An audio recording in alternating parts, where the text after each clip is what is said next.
अंधी रात के सन्नाटे में कुछ फैसले ऐसे होते हैं जो आने वाले दिनों का नक्शा बदल देते हैं।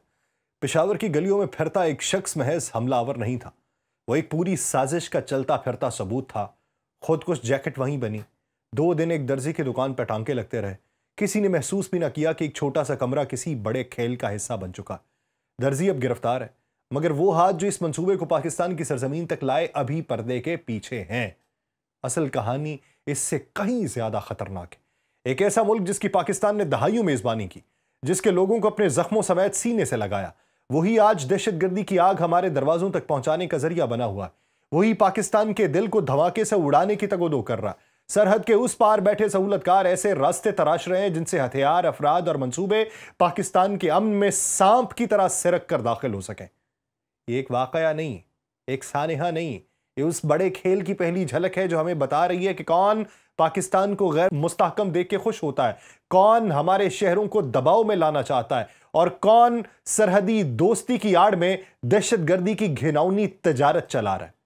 दुश्मन का मंसूबा वाज़ेह है, लेकिन पाकिस्तान न कमजोर हुआ है न कभी होगा। असल सवाल बस यही है कि अगला राब्ता कहां से निकलेगा, अगला सहूलतकार किस गली से पकड़ा जाएगा और इस साजिश की जड़ें कितनी गहरी।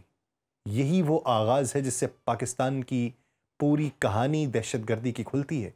पाकिस्तान के खिलाफ तैयार की जाने वाली एक और साजिश और उस साजिश के टूटते हुए धागे जो आहिस्ता आहिस्ता हमारे हाथ लग रहे हैं, हम उन्हीं से ताने बाने मिला रहे हैं। आप सब पर सलामती हूं, मैं यासिर रशीद हूं और आप देख रहे हैं सुनो न्यूज़। नाज़रीन, पाकिस्तान के जनूबी वज़ीरिस्तान के दिल में जहां वाना का बेआवाज पहाड़ी सिलसिला बरसों से रियासत और शिद्दत पसंदी के दरमियान खामोश गवाह बना खड़ा रहा है, एक बार फिर मुल्क को हिला के रख देने वाली कोशिश को नाकाम बनता देखने की गवाही दे रहा है। इस बार हदफ एक कैडेट कॉलेज था, वो जगह जहां नौजवान मुस्तकबिल के सिपाही, इंजीनियर्स, डॉक्टर्स और रहनुमा बनने का ख्वाब लेके आते हैं। उनके उन ख्वाबों पे हमला करने वाले शिद्दत पसंदों ने एक बार फिर यह साबित किया कि वो रियासत के हसास तरीन मकामात पे वार करना चाहते हैं और पाकिस्तान की रियासत एक बार फिर यह साबित करने निकली कि वो किसी को भी अपने बच्चों के मुस्तकबिल को तारीक करने की इजाजत नहीं देगी। वज़ीर दाखिला मोहसिन नकवी ने विजिट किया और कहा कि जब उन्होंने कैडेट कॉलेज का दौरा किया तो उस वक्त कहा कि मुल्क में अमन की कीमत पर कोई मुआहदा नहीं हो सकता और फील्ड मार्शल ने वाजे किया कि दहशतगर्दी की रोकथाम पर कोई समझौता नहीं होगा। यह हमला मामूली नहीं था। 5 शिद्दत पसंदों ने एक मुनज़्ज़म मंसूबे के साथ पहले खुदकुश धमाका किया, फिर अंदर घुसने की कोशिश की। उनका हदफ वही पुराना था, खौफ पैदा करना, यरगुमाल बनाना, रियासत को बेबस दिखाना। लेकिन इस बार कहानी का रुख बदला। ISPR ने बताया कि फोर्सेस ने चंद मिनट्स में रद्दअमल दिया और जैसे ही शिद्दत पसंद इमारत में घुसे, फोर्सेस ने तलबा को यरगुमाल बनाने से बचाया। इस ऑपरेशन की कमान संभालने वाले कर्नल ताहिर ने यह बताया कि हमलावरों ने चंद कमरों में घुसकर अपनी पोजीशंस मजबूत करने की कोशिश की, लेकिन एहलकारों की पेशावराना महारत और तरबियत दी गई हिकमत अमली ने उन्हें उसी जगह पर फंसा दिया। उसके बाद जो कार्रवाई हुई वो 30 घंटों के ऊपर मुहित थी। हर घंटा खतरे, बेयकीनी और कुर्बानी के दरमियान झूलता रहा। बिलाखिर तमाम हमलावर मार दिए गए। 500 से ज्यादा तलबा को बाजियाब कर लिया गया। इस हमले के बाद एक और अहम सवाल खड़ा हुआ कि आखिर इन शिद्दत पसंदों का ताल्लुक कहां से था। हुकूमत के मुताबिक इनके अफगानिस्तान से राबिते थे। यही वो नुक्ता है जहां मौजूदा इलाकाई सियासत, इंटेलिजेंस मालूमात और पाकिस्तान अफगान ताल्लुकात एक ही मकाम पे आके मिलते हैं। इस्लामाबाद कचहरी का खुदकुश हमला आवर भी अफगानिस्तान से आया था। इब्तदाई तहकीकात में कैडेट कॉलेज हमले की कॉल्स और राब्ते भी उसी जानिब इशारा करते हैं। अफगान हुकूमत ने अफसोस का इजहार तो किया, लेकिन पाकिस्तान ने वाजे किया कि दोनों वाकयात के ताने बाने अफगान सरजमीन से मिल रहे हैं। ये वही खदशा है जिसने गुज़श्ता बरसों में दोनों ममालिक के दरमियान अदम एतमाद को बढ़ाया।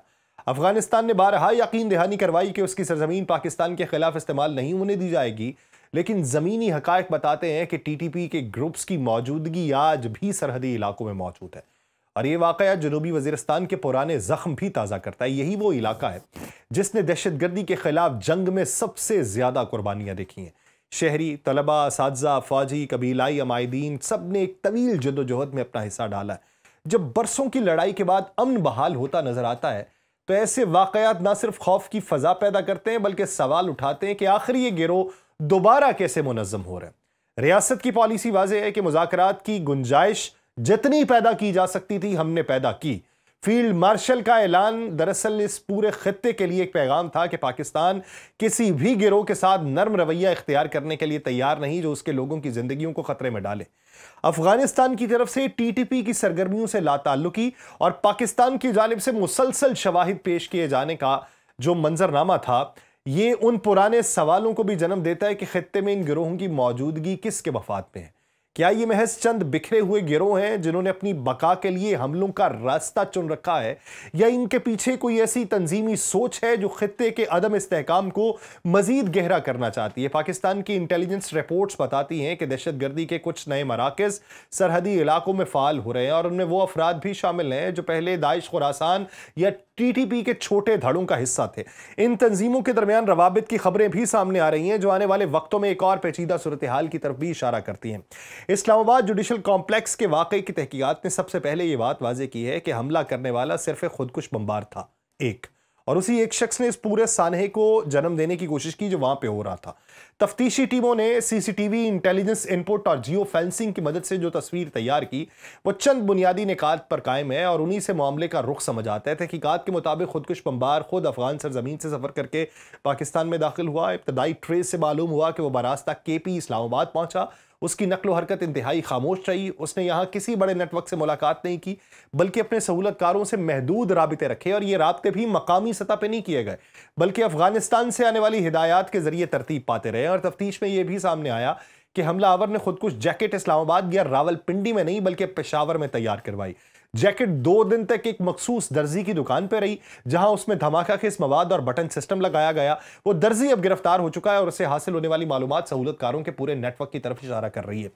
तहकीकात बताती हैं कि हमलावर ने जुडिशल कॉम्प्लेक्स में दाखिल होकर सिर्फ हुजूम में धमाका करने का मंसूबा नहीं बनाया था। उसका असल टारगेट वो मकाम था जहां उस रोज अहम समाअतें जारी थीं और बड़ी तादाद में वकला, पुलिस और अदालती एहलकार मौजूद थे। उसने पहले दाखिली रास्ते का जायजा लिया, फिर कुछ देर एक कोने में खड़ा रहा और फिर आखिरकार खुद को उसने धमाके से उड़ा लिया जब उसे यह मालूम पड़ा कि अंदर जाने का रास्ता उसे नहीं मिलेगा। पुलिस ने मौके से वो शवाहिद भी इकट्ठे कर लिए जो साबित करते हैं कि हमलावर ने टाइमलाइन और जगह पहले से तय कर रखी थी।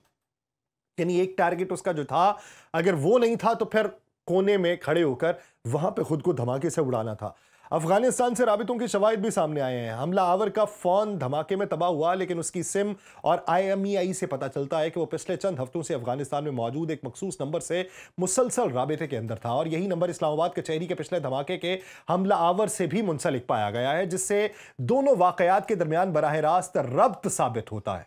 तहकीकात ये भी बताती हैं कि हमलावर अकेला नहीं सोच रहा था। उसे सहूलत देने वाले मकामी अफराद भी मौजूद थे जिन्होंने रिहाइश दी, जिन्होंने रास्ता दिया, जिन्होंने जैकेट की फिटिंग में मदद फराहम की। उनमें से ज़्यादातर का ताल्लुक अफगान महाजर कम्युनिटी से भी बताया जा रहा है, जबकि कुछ ऐसे लोग भी हैं जो लॉजिस्टिक मदद भी देते रहे। उन तक रसाई का दायरा इस वक्त बढ़ाया जा रहा है। और वाना में जो सूरत हाल देखने में आई है वो इस हमले की कहानी को मज़ीद पेचीदा भी बना रही है, जहाँ पे एक नहीं ज्यादा अफराद थे जिनके मकासद जुडिशल कॉम्प्लेक्स से मुख्तलिफ दिखाई देते थे। हमला नाकाम जरूर हुआ, लेकिन जो सबूत जमा हुए हैं वो ये बताते हैं कि ये कोई अचानक या खुद से उठा हुआ कदम नहीं है, बल्कि इसके पीछे मुनज़्ज़म तैयारी थी, वाज़ेह स्ट्रेटजी थी, मनसूबाबंदी थी, बैरूनी रवाबित भी थे। और वाक़े के फौरन बाद एक मुश्तरका इंटेलिजेंस टीम ने कॉलेज से मुल्हिका इलाकों का मुकम्मल सर्च ऑपरेशन भी किया है, जिसमें हमलावरों के सामान, इलेक्ट्रॉनिक डिवाइसेस और राब्ते के जराए से कई इब्तदाई सुराग भी मिले हैं। और तहकीकात में जो सबसे आम नुक्ता सामने आया है वो ये है कि हमलावरों के मोबाइल फोन्स में अफगानिस्तान की जानिब से राबितों के रिकॉर्ड मिले।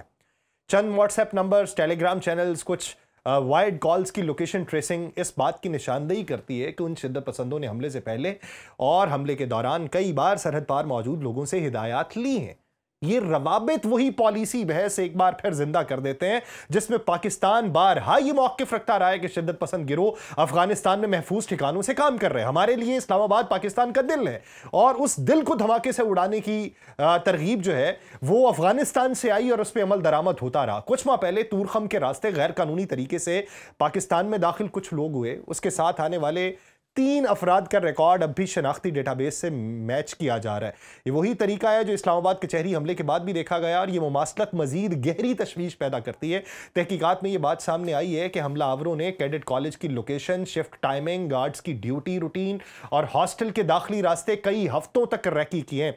कॉलेज के इर्द गिर्द मौजूद चंद आरजी दुकानों और रिहायशियों से हासिल करदा सीसीटीवी फुटेज में मशकूक हरकत दिखाई देती हैं जो मुमकिना तौर पे इन शिद्दत पसंदों की नहीं थी, उनके सहूलतकारों की थी जो यहां पे थे। इन फुटेजेस को बेहतर क्वालिटी में हासिल करने के लिए फॉरेंसिक टीमों को भेजा गया है ताकि चेहरों की शनाख्त में आसानी हो सके। तहकीकात का एक और पहलू भी दिलचस्प और तशवीशनाक है।